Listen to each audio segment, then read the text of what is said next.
Good morning, everyone. Our today's topic of lecture is AC fundamental.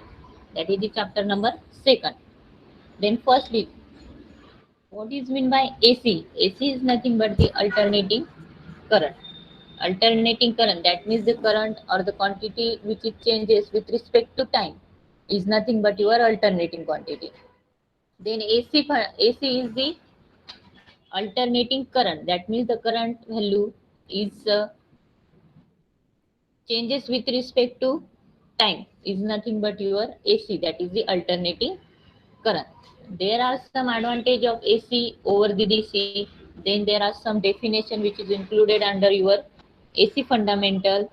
Then the some circuit is present in AC fundamental. For example, RL circuit, then RC circuit, then RLC series circuit. In RC series circuit, there is some numerical, some phasor diagram, vector diagram.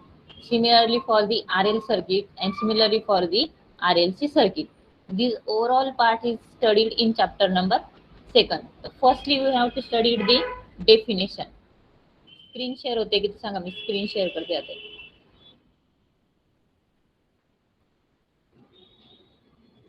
Screen दिसते participant? No, No, ma'am. ma'am. No, No, ma'am. Yes, ma'am. ma'am. Distinct. Yes, ma'am. आता दिसते. Okay.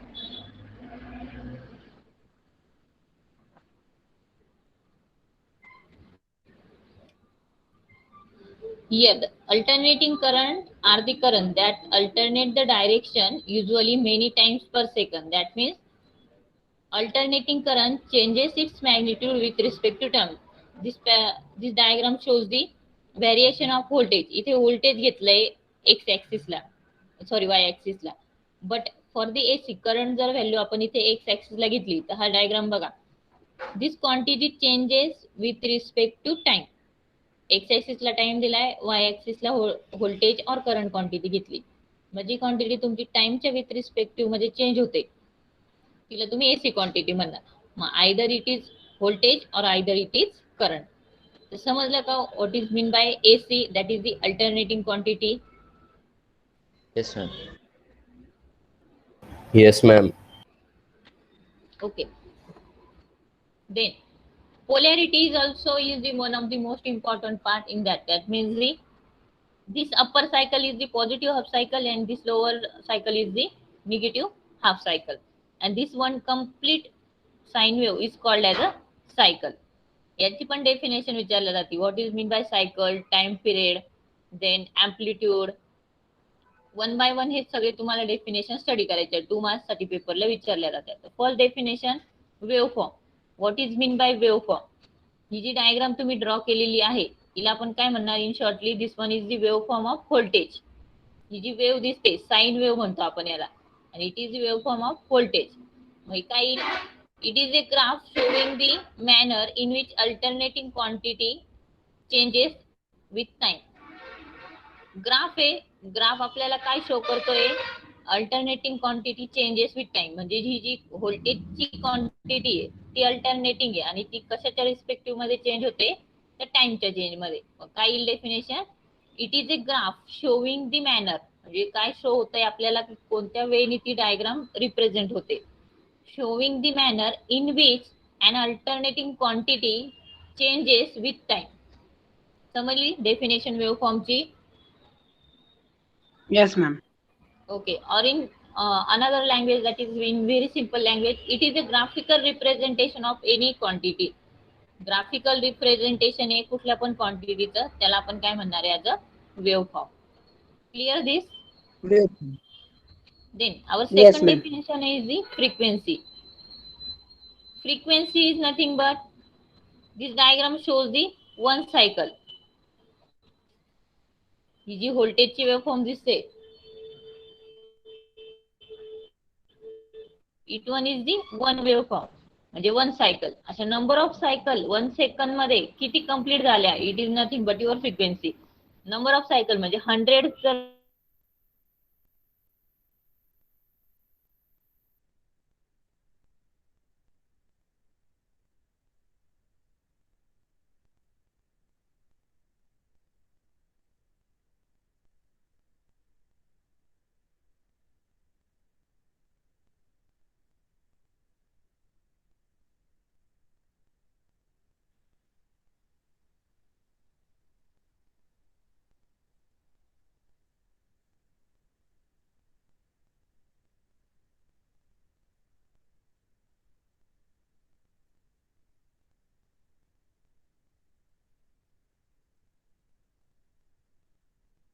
Ma'am voice नाही ते.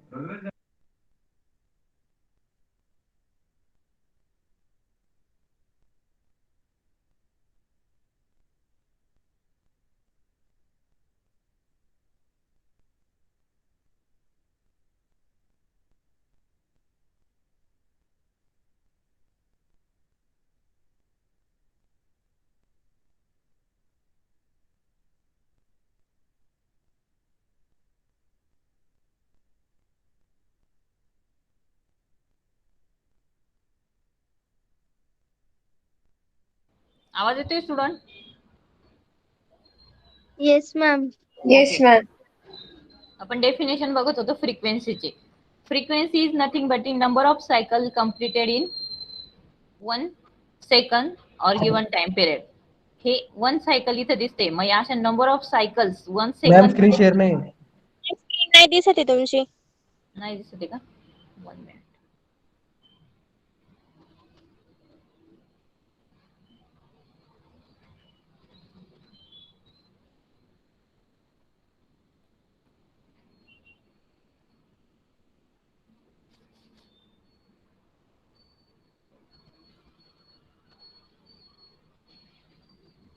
Screen दिसते participant? Yes, ma'am. Yes, ma'am. Yes, ma'am. Okay, listen. This diagram shows the representation of one sine wave. That means the number of cycle completed in 1 second is nothing but your frequency. बघा इथे दिलंय. Number of cycle per second of waveform is defined as a frequency. हा point तुम्ही note करायचा. The number of cycles per second. Number of cycles per second of a waveform is defined as a frequency. That is 1 hertz is equal to 1 cycle per second. Clear? समजलं का? Frequency means काय? Yes ma'am. Number of cycles म्हणजे तुम्ही जर 50 cycles 1 second मध्ये draw केल्या तर frequency किती येणार आहे तुमची? 50 हर्ट्ज. 50 hertz. त्याच्या 100 सायकल्स जर तुम्ही त्या एका टाइम पिरियड मध्ये ड्रॉ झाल्या तर ते किती? 100 हर्ट्ज. 100 hertz. तुम्ही तिथे रिप्रेझेंट होणार. खाली ते तुम्हाला रिप्रेझेंटेशन दिले बघा. 1 हर्ट्ज फ्रिक्वेन्सी कोणत्या केस मध्ये येईल? There is only 1 cycle in 1 second. 2 cycles per second म्हणजे 2 हर्ट्ज. बघा ही एक वेव्ह फॉर्म झाली आणि ही दुसरी, म्हणजे या 2 वेव्ह झाल्या. क्लिअर? किती वेव्ह म्हणजे ही जी वेव्ह फॉर्म आहे ती किती वेळेस रिपीट झाली? 2 टाइम्स रिपीट झाली. This one first and this one second. Similarly in the third this one is shows the 60 cycle. That means this sine wave is repeated in 60 times in 1 second. इथे count जर करत गेलं, डायडॅश केलेलं म्हणजे काय? This one is the 1 second, third up to the 60. That means 60 cycle per second. That's why it's called as a 60 hertz. Clear? Frequency चा meaning समजला सगळ्यांना? Yes, ma'am. Then next is the definition is the time period. Time period is the inverse of, that is the t is equal to 1 upon f. म्हणजे फ्रिक्वेन्सीला आपण जर inverse घेतला तर तो काय भेटतो आपल्याला? Time period. Time period is indicated by capital T of the waveform is the duration of one cycle. म्हणजे 1 cycle ला complete होण्यासाठी जो duration लागतो, the time period which is required to complete the 1 cycle is called as a time period. एका cycle ला complete करण्यासाठी जेवढा time period लागतो, त्याला आपण काय म्हणतो? Time period. The duration of 1 cycle is called as a time period, or the time required to complete 1 cycle is called as a time period. Clear? Ma'am time period सांगा ना परत. Time period is the 1 upon f. That is the frequency चा inverse म्हणजे आपला time period आहे. पण ते कसं कन्सिडर करणार ह्या डायग्राम मध्ये दिलंय बघा. एका सायकलला कंप्लीट होण्यासाठी जेवढा वेळ लागतो तो असतो तुमचा टाइम पिरियड. मग इथनं स्टार्ट झाली इथे एंड झाली म्हणून आपण टी इंडिकेट केलेला आहे. मग जेवढा टाइम तुमच्या वेव्ह फॉर्मला कंप्लीट होण्यासाठी लागतो, this is nothing but your time period. The duration of 1 cycle इथे दिलंय बघा. एवढं वर्ड लक्षात ठेवा फक्त. Duration of 1 cycle or duration required to complete the 1 cycle एका सायकलला कम्प्लीट होण्यासाठी जेवढा टाइम लागतो it is nothing but your time period. Clear? Yes ma'am.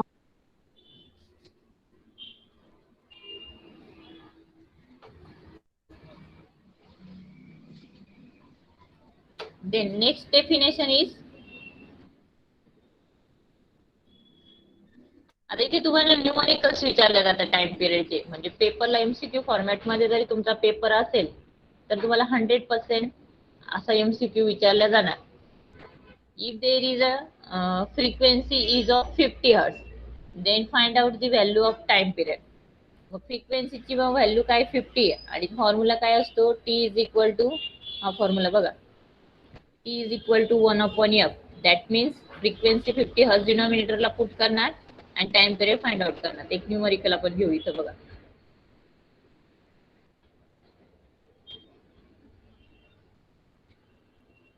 आता इथे इनवर्स मध्ये दिलेले टाइम पिरियड दिलेला आहे 0, 5, 15, 25, 35. हा टाइम पिरियड ऑलरेडी सेट केलेला आहे आणि विचारलेलं आहे determine the frequency of wave form of the figure shown below. मग फ्रिक्वेन्सी फाइंड आउट करायची तर मग काय येईल, सपोज तुमचा 5 च्या गॅप हे सगळे, तर टोटल टाइम पिरियड किती येईल मग 5, इथे 5 आहे परत म्हणजे 10, इथे परत दोघांमध्ये गॅप 5 चा आहे म्हणजे 15 आणि इथे गॅप परत 5 चा आहे म्हणजे काय झाला 20. वेव्ह फॉर्म इथे 0 पासून स्टार्ट झाली आहे, या 35 पर्यंत ती एंड होते. पण त्याच्यात दोघांच्या मध्ये गॅप किती सगळ्यांमध्ये 0 to 5 म्हणजे ह्या 5 डिव्हिजन, परत 5 to 15 म्हणजे ह्या पुढच्या 5, 5 + 5 10 + 5 15 आणि +5 20. म्हणून मग हा आपण 20 हा डिनॉमिनेटरला घेतला. That's why 1/20 × 10⁻², because it is given in milli second. मग मिलीचं कन्वर्जन काय असतं 10⁻³ याचं कॅल्क्युलेशन केलं तर तुमचा आन्सर येते 50. किंवा डायरेक्टली टाइम पिरियड समजा फ्रिक्वेन्सी दिलेली आहे 50 हर्ट्ज, 1/50 इज इक्वल टू तुम्ही कॅल्क्युलेट कराल आणि त्याचा आन्सर 20 येणार. म्हणजे रिव्हर्स मध्ये क्वेश्चन कसा पण येऊ शकतो. समजलं की कॅल्क्युलेशन? Yes, ma'am.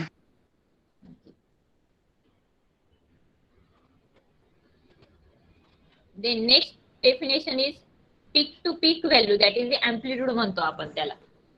पेपरला असं पण येऊ शकतं explain peak to peak value, आणि कधी असं पण विचारलं जाऊ शकतं एक्सप्लेन एम्प्लिट्यूड. तर तुम्हाला माहित पाहिजे peak to peak value and amplitude is the same quantity for, म्हणजे सिमिलर क्वांटिटी दोन्ही पण. एम्प्लिट्यूड कशाला म्हणणार 0 पासून जी मॅक्झिमम व्हॅल्यू असते 0 to the amplitude of sine wave is the distance from the its average to its peak. Average म्हणजे काय 0 पासून ते त्याच्या पीक याच्यामध्ये जेवढा डिस्टन्स असेल तो असतो तुमचा पीक व्हॅल्यू. मग EM is the peak value. Definition काय आहे, the amplitude of a sine wave is the distance from its average to its peak. Its average म्हणजे काय म्हटलंय 0 पासून ते येत्या मॅक्झिमम व्हॅल्यू पर्यंत. The amplitude of the voltage is shown in figure, that is the EM is the amplitude. हे positive direction ने amplitude आहे आणि हे निगेटिव्ह डायरेक्शनला. मग P to P म्हणजे काय, निगेटिव्ह सायकल पासून पॉझिटिव्ह सायकल पर्यंत टोटल डिस्टन्स, त्याला आपण पीक टू पीक व्होल्टेज म्हणतो. म्हणजे इथे दिले बघा पीक टू पीक व्होल्टेज. ज्यावेळेस तुम्हाला असं वडील एखादी डायग्राम दिलेली असेल आणि त्याचं पीक टू पीक व्होल्टेज तुम्हाला फाइंड आउट करायला लावलं, तर जनरली आपण डेफिनेशन कुठून घेतली आहे, ऍव्हरेज व्हॅल्यू म्हणजे त्याचा जो ऍव्हरेज आहे तिथपासून पीक पर्यंत. पण पीक टू पीक ज्यावेळेस असं वडील त्यावेळेस तुम्हाला ही टोटल साइन वेव्ह कन्सिडर करावी लागणार आहे. समजलं? एम्प्लिट्यूड मीन्स काय, amplitude of sine wave is a distance. हे काय आहे डिस्टन्स फ्रॉम इट्स ऍव्हरेज म्हणजे या 0 पासून ते its peak, its average to its peak. Clear? समजलं का स्टुडंट? Yes, ma'am. ओके. आणि पीक टू पीक व्हॅल्यू कशी डिनोट होते, E_P' और V_P'. ई आणि व्ही चा मिनिंग सेम असतो. ई पण तुमचं व्होल्टेजच असतं आणि व्ही पण हे तुमचं व्होल्टेज, पण ई आपण EMF साठी घेत असतो आणि व्ही आपण हा व्होल्टेज साठी घेत असतो, पण दोघांचा मिनिंग काय आहे सेम आहे. Clear? Yes, ma'am. Okay.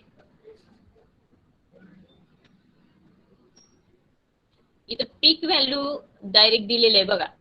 The peak value of voltage or current is its maximum value with respect to zero. मग आता समजा तुम्हाला व्होल्टेजची मॅक्झिमम व्हॅल्यू विचारली तर ती तुम्ही कुठून काउंट करणार? या झिरो पासून. मग डेफिनेशन कशी आहे? The peak value of voltage or current is its maximum value. It's maximum value म्हणजे इथली जो एंड होतोय बघा. मला कर्सर दिसतोय ना सर्वांना? Yes ma'am. Yes, Yes, ma'am. ma'am. Okay. It's maximum value with respect to zero. झिरोच्या रिस्पेक्टिव्ह मध्ये जेवढी मॅक्झिमम व्हॅल्यू येणार आहे त्याला तुम्ही काय प्रोनाऊन्स करणार आहे? ॲज अ पीक व्हॅल्यू. याच्यावर तुम्हाला न्यूमरिकल विचारलं जाते. हा, साइन वेव्ह दिलेली असते, पीक व्हॅल्यूचं नोटेशन दिलेलं असतं, तुम्हाला ते फाइंड आउट करायचं असतं. मग तुम्ही ती कुठली घेणार पीक व्हॅल्यू? तर झिरोच्या विथ रिस्पेक्टिव्ह मॅक्झिमम जिथे साइन वेव्ह टच झालेली आहे ही तुमची झाली maximum or peak value. Clear? Clear participant? Yes ma'am. Yes. Yes, ma'am. Yes. Okay.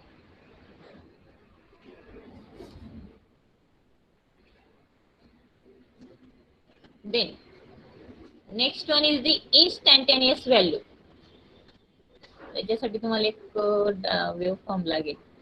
ठीक आहे, खाली काही दिलेली नाही, आपण इथे इथेच एक्सप्लेन करूया. इंस्टंटेनियस व्हॅल्यू मीन्स सपोज ही वेव्ह फॉर्म आहे, याला नंबर ऑफ टाइम्स मध्ये आपण डिवाइड केलं. T1, T2, T3, T4, T5 आणि T6. सपोज हा जो मिडलचा पार्ट आहे तिथपर्यंत T6 आलाय. T1 टाइम पिरियडला त्या वेव्ह फॉर्मची काय व्हॅल्यू आहे? T2 टाइम पिरियडला कुठली व्हॅल्यू? T3 ला कुठली? T4 ला, T5 ला आणि T6 ला. म्हणजे विथ रिस्पेक्ट टू इन्स्टंट, टाइमच्या इन्स्टंट मध्ये जी व्हॅल्यू चेंज होते. इथे दिले बघा डेफिनेशन मध्ये. Instantaneous value are the value of alternating quantity. म्हणजे ही कुठली अल्टरनेटिंग क्वांटिटीची व्हॅल्यू आहे at any instant of time. म्हणजे मी इथे तुम्हाला इन्स्टंट कसे डिवाइड करून दिले ते. At T1 is the first instant, T2 is the second instant, T3 is the third, T4 is the fourth, T4, T5 and T6. म्हणजे हे इन्स्टंट आहे, नंबर ऑफ इन्स्टंट. मग पर्टिक्युलर इन्स्टंटला त्या क्वांटिटीची value nothing but your instantaneous value. Instantaneous value are the value of the alternating quantity at any instant of time. At any instant of time. समजलं instantaneous value काय आहे? नाही ma'am. समजलं का स्टुडंट? Yes, ma'am. नाही ma'am, समजलं नाही. बरं, मी हे व्हाईट बोर्डवर तुम्हाला क्लिअर करते आता.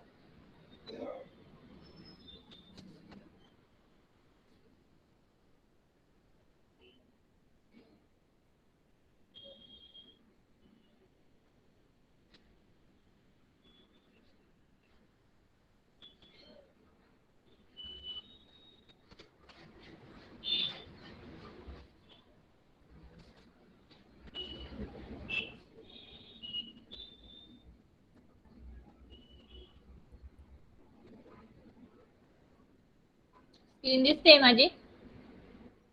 नाही. नाही दिसत आहे.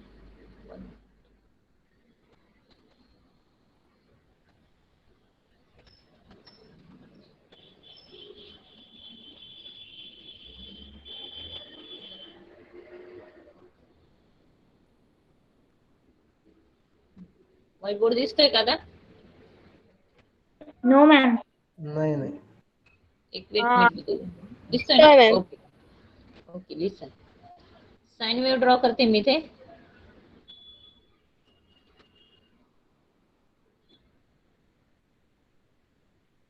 y axis and x axis. y ऍक्सिसला आपण तिथे व्होल्टेज क्वांटिटी घेतली ड्रॉ करण्यासाठी आणि x ऍक्सिसला ऑलवेज टाइम असतो तुमचा.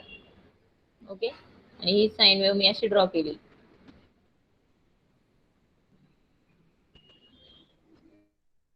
Clear? Then this one is the first instant, that is the zero. Zero is your first instant. Then second instant is at your T1. हा time period काय घेतलाय? T1. Then as the second instant is the T2. Second instant is the T2. Then third instant is T3.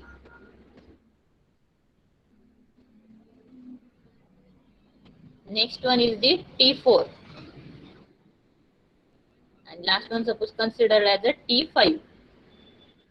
That means first positive half cycle is divided into 5 instant. T1, T2, T3, T4, T5. Clear? इथपर्यंत समजलं का आता? Yes, ma'am. Yes, ma'am. Okay. आणि मग instantaneous व्हॅल्यूची definition काय आहे?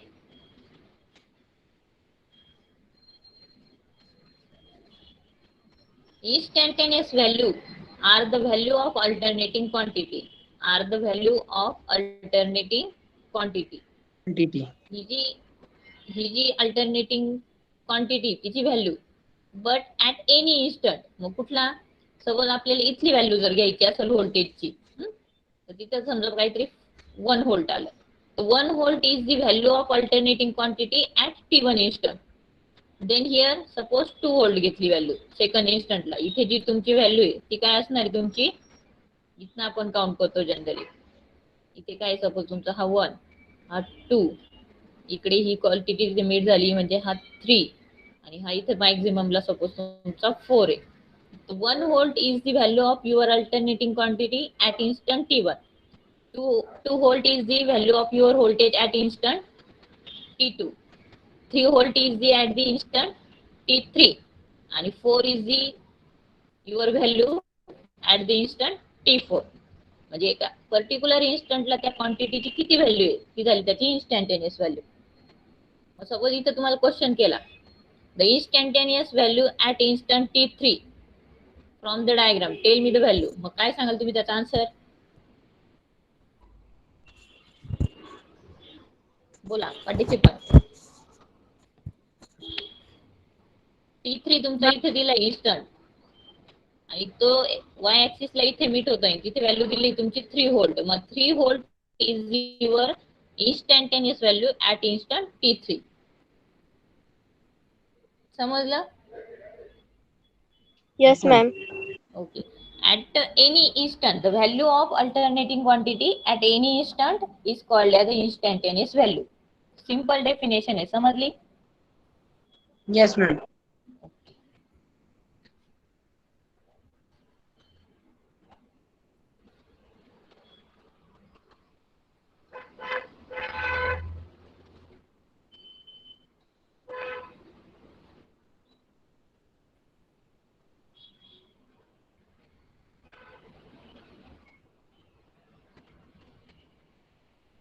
Screen दिसते का सांगा माझी?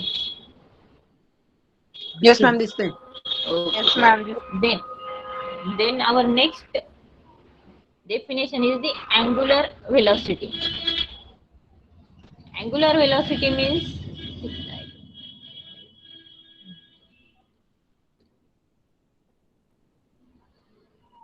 साइन वेव्हला अँगल मध्ये रोटेशन कंप्लीट होण्यासाठी जेवढा वेळ लागतो किंवा जी जो अँगल आहे त्याला आपण अँगुलर वेलोसिटी म्हणतो. The rate at which generator coil rotate is called as angular velocity. म्हणजे तुम्हाला मी डायनॅमिकली आणि स्टॅटिकली इंड्यूस ईएमएफ ची कन्सेप्ट सांगितली. त्यावेळेस कंडक्टर जसा रोटेट होतो त्या रोटेशनच्या अकॉर्डिंगली ईएमएफ इंड्यूस होतो. मग त्या रोटेशनचा जो काही रेट असतो म्हणजे किती प्रोपोर्शनॅलिटी मध्ये तो कंडक्टर रोटेट होतोय, it is nothing but your angular velocity. The rate at which generator coil rotate is called as a angular velocity. काय मग सपोज पहिले 30 डिग्रीने जर तो रोटेट होत असला तर तुमची जी काही व्हॅल्यू 30 डिग्री पर सेकंड. आणि जर कम्प्लीट 360चं सायकल घेतलं म्हणजे 0 पासून परत 0 ला ओरिजिनेट झालं तर तिथं 2π म्हणजे आपण ही कम्प्लीट वेव्ह फॉर्म घेऊ.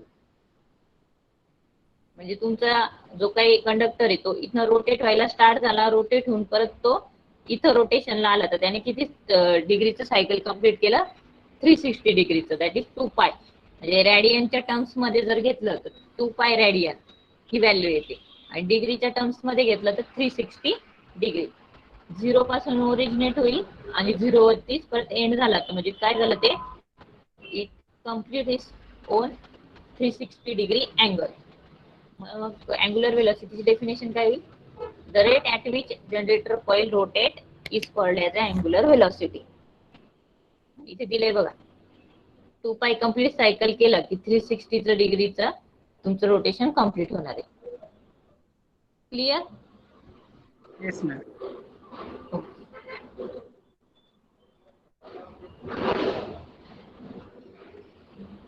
आता हे या टाईपचे न्यूमरिकल तुम्हाला पेपरला येऊ शकता की सपोज तुम्हाला त्यांनी व्हॅल्यू दिली की जो जो काही जनरेटरची कॉईल आहे ती 350 डिग्री मध्ये रोटेट झाली आणि त्याचं त्यांनी कन्वर्जन विचारलंय की त्याला रेडियन मध्ये कन्वर्ट करा. तर रेडियन मध्ये कन्वर्ट करण्यासाठी काय असतं की तुमचा इथे दिलेली बघा व्हॅल्यू 2 पाय इज इक्वल टू 360 रेडियन. 2 पाय इज इक्वल 360 रेडियन. मग जी व्हॅल्यू आपल्याला कन्वर्ट करायची असते ना डिग्रीची त्याला पाय डिवाइडेड बाय 180 करायचं. To convert from degree to radian multiply by pi by 180. म्हणजे 360 डिग्री असेल तर त्याला पाय बाय 180 ने जर मल्टिप्लाय केलं तर ती व्हॅल्यू रेडियन मध्ये कन्वर्ट होणार. हे कॅल्क्युलेशन करून बघा. 2 पाय त्याचा आन्सर यायला पाहिजे. 2 पाय हे रेडियन मधलं आहे पण तुम्हाला व्हॅल्यू कशा दिली डिग्री मध्ये. मग डिग्रीचं कन्वर्जन जर रेडियन मध्ये करायचं असेल तर डिग्रीच्या व्हॅल्यूला पाय बाय 180 ने मल्टिप्लाय करायचं. मग इथे सेम दिले बघा. व्हॅल्यू किती दिलेली आहे न्यूमरिकल मध्ये 350 डिग्री दिली. मग 350 ला 180 डिवाइड बाय पाय ने मल्टिप्लाय करायचं. मग तुमचं 5.5 असा आन्सर येईल. करून बघा सगळ्यांनी येतं का असं. सर्वांजवळ कॅल्सी आहे हे आन्सर येतं का कॅल्क्युलेट करा. मी दुसरी एखादी व्हॅल्यू सांगेल ती पण मला कॅल्क्युलेट करून सांगा तुम्ही. 350 डिग्रीचं कन्वर्जन तुम्हाला रेडियन मध्ये करायचंय. किती रेडियन येतं आन्सर सांगा मला. हे मोठे न्यूमरिकल येणार आहे त्याच्यामध्ये हे कन्वर्जन तुम्हाला जमलं पाहिजे म्हणून हे पहिले शॉर्ट मध्ये मी सांगितले.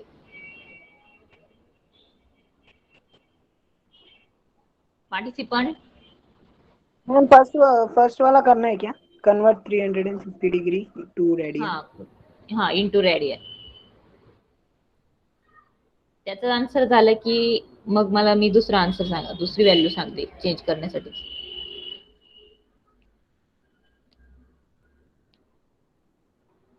आले आन्सर?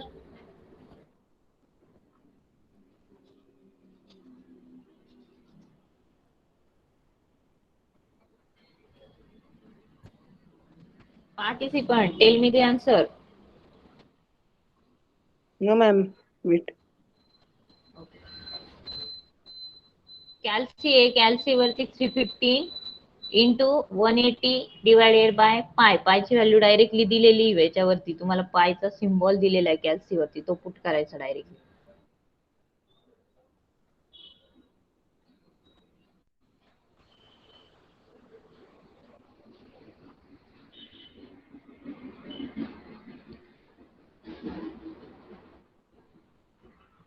भेटले का आन्सर? एवढा वेळ नाही लागायला पाहिजे. फक्त कन्वर्जन आहे. 180 डिवायडेड बाय पाय इंटू 315 एवढं करायचं कॅल्क्युलेशन. 5.495 आहे. Okay, 5.49 that is the 5.5 radian. Then tell me the value for second. Convert 300 degree into radian. 300 degree. हा तुम्हाला क्वेश्चन दिलेला आहे. Convert that value into radian and tell me the answer.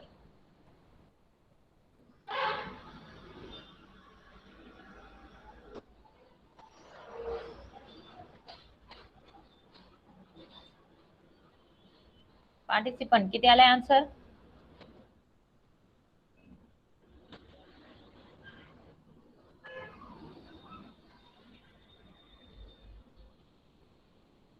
$300 into 180 divided by pi. असं तुम्हाला calculation करायचंय. बोला पटकन किती येते आन्सर?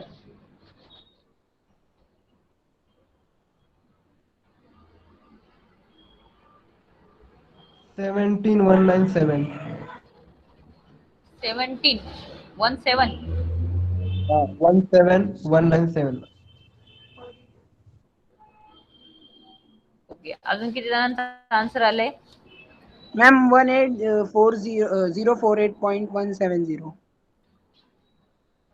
पायची व्हॅल्यू डायरेक्ट पुट करायची. पाय दिलेला असतो तो सिम्बॉल तोच directly. Yes, ma'am. Answer very well. Okay, अजून एखाद्याने आन्सर काढा, म्हणजे रिपीटेड आन्सर ज्यांचं आलं असेल ते करेक्ट आन्सर असते.